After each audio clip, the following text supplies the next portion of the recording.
नमस्कार, स्वागत है आपका इन्हें न्यूज के हिंदी बुलेटिन में और मैं आपके साथ सुष्मिता तिवारी।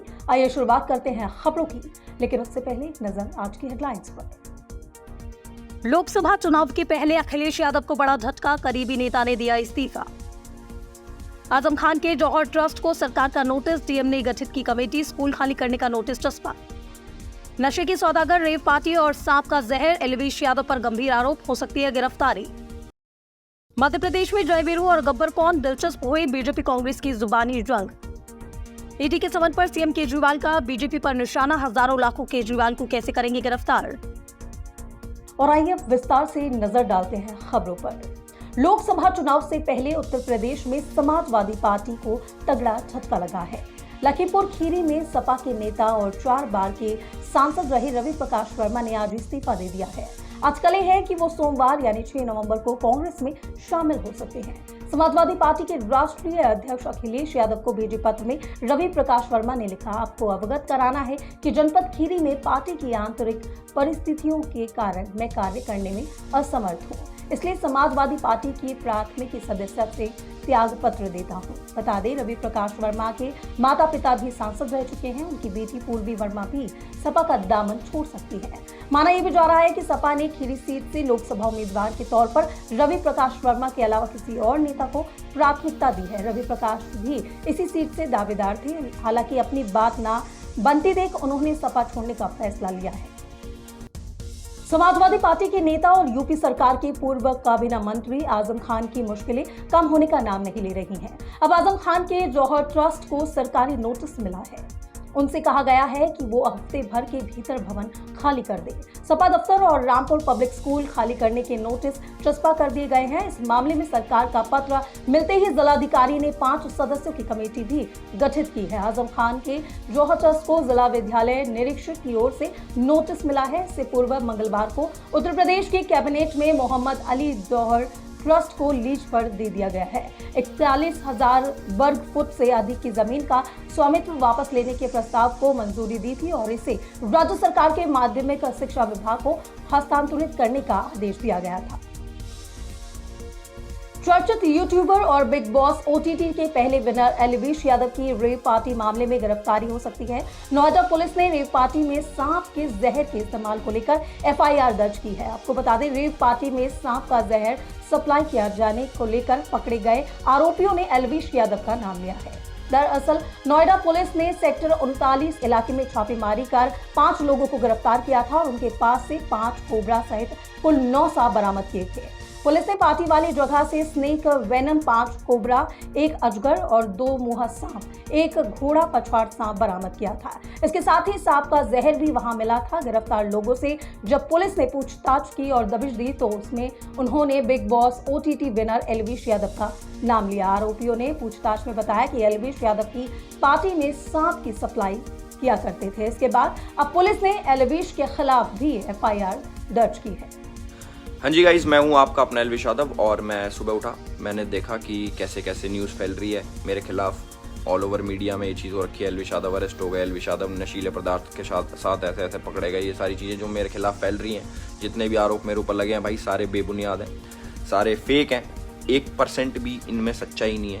मैं पूरा सहयोग करने के लिए तैयार हूँ यूपी पुलिस के साथ और मैं रिक्वेस्ट करूँगा यूपी पुलिस को, पूरे प्रशासन को, माननीय मुख्यमंत्री जी योगी आदित्यनाथ जी को कि मेरी 1% भी 0.1% भी अगर इस चीज़ में इन्वॉल्वमेंट मिल जाती है, मैं सारी जिम्मेदारी लेने को तैयार हूँ। और मीडिया से रिक्वेस्ट है, कृपा करके जब तक आपके पास ठोस सबूत ना हो जाए अखिलेश यादव अरेस्टेड, जो सारी चीज़ें आप लिख रहे हो, प्लीज़ मेरा नाम ख़राब ना करें।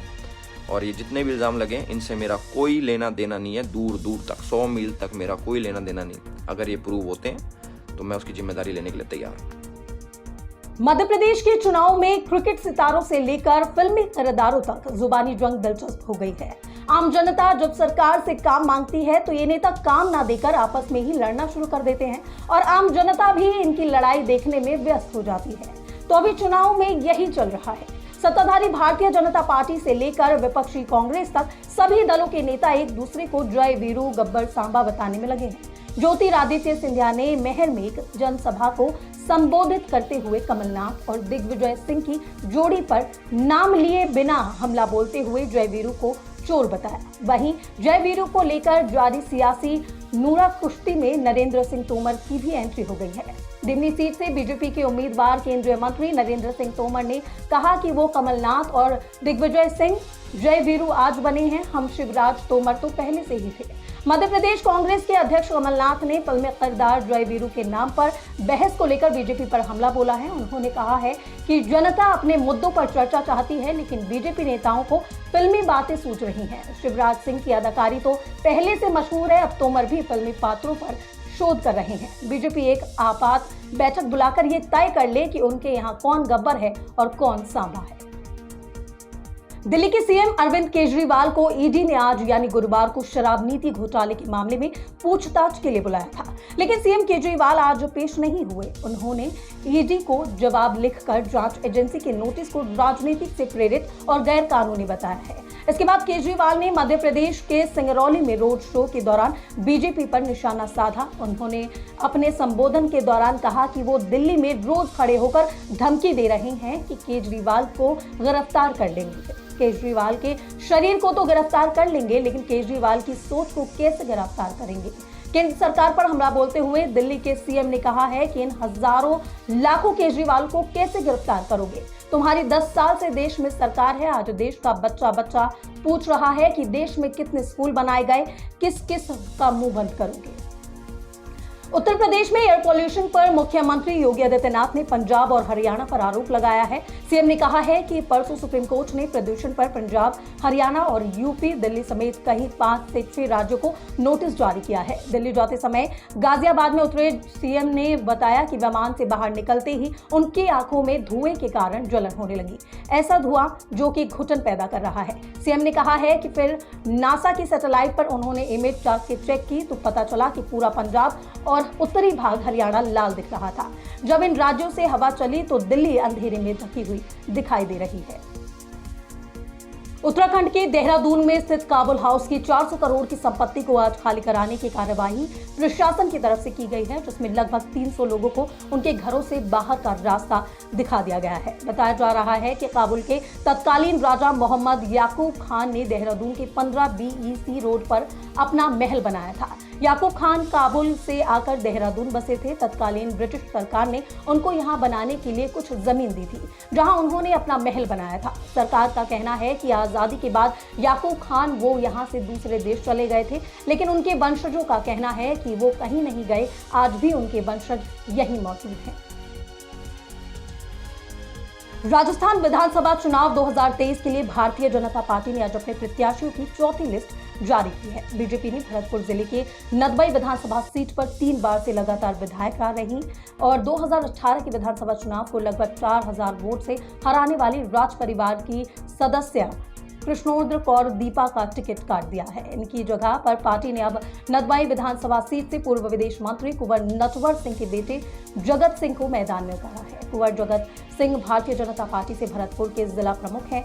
जगत सिंह पहले कांग्रेस पार्टी में थे, लेकिन बाद में भारतीय जनता पार्टी में आ गए थे। दरअसल जगत सिंह ने साल 2013 के विधानसभा चुनाव में भारतीय जनता पार्टी के टिकट पर भरतपुर जिले की कामा विधानसभा सीट से चुनाव लड़ा था और जाहिदा खान को हराया था।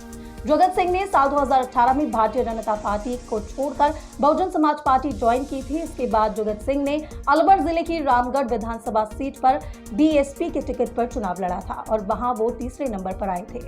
तो जगत सिंह ने बहुजन समाज पार्टी को छोड़कर फिर से 2020 में भारतीय जनता पार्टी का दामन थामा है और भरतपुर में बीजेपी के जिला प्रमुख बन गए हैं। दिलवालों का शहर कहे जाने वाली देश की राजधानी दिल्ली से इंसानियत को शर्मसार करने वाला एक मामला सामने आया है। यहां दक्षिणी दिल्ली में सड़क हादसे में घायल हुए एक 30 साल के युवा फिल्मकार पीयूष पाल की मौत हो गई है। हैरानी की बात यह है कि हादसे के बाद तकरीबन 20 मिनट तक वो रोड पर खून से लथपथ पड़ा रहा, तड़पता रहा, लेकिन वहां से गुजर रहे किसी भी राहगीर ने उसकी मदद नहीं की। इस पूरे मामले में सबसे दुखद पहलू ये रहा कि लोग वहां रुके तो जरूर, लेकिन पीयूष पाल की मदद के लिए नहीं बल्कि तमाशबीन की तरह उस दुखद मंजर को देखते रहे और उसका वीडियो बनाते रहे। एक और बात जो संवेदनशीलता की हद से भी आगे निकल गई कि जो भी लोग वहां पर रुके उनमें से किसी ने घायल पड़े पीयूष पाल की मदद तो नहीं की, अलबत्ता किसी ने उसका मोबाइल और कैमरा जरूर चुरा लिया। चुनाव 2023 को लेकर बीजेपी ने तैयारियां तेज कर दी हैं। इसी सिलसिले में पक्ष और विपक्ष एड़ी चोटी का जोर लगा रहा है और रैलियां कर रहा है। प्रधानमंत्री नरेंद्र मोदी ने छत्तीसगढ़ के दौरे पर थे। इस दौरान उन्होंने कांकोर के जनसभा को संबोधित करते हुए विपक्ष पर बड़ा हमला बोला है। फिलहाल बुलेटिन की खबरों में मेरे साथ बस इतना ही। ऐसी और ताजा तरीन खबरों और अपडेट से जुड़े रहने के लिए बने रहे मेरे साथ और देखते रहें ANN न्यूज़।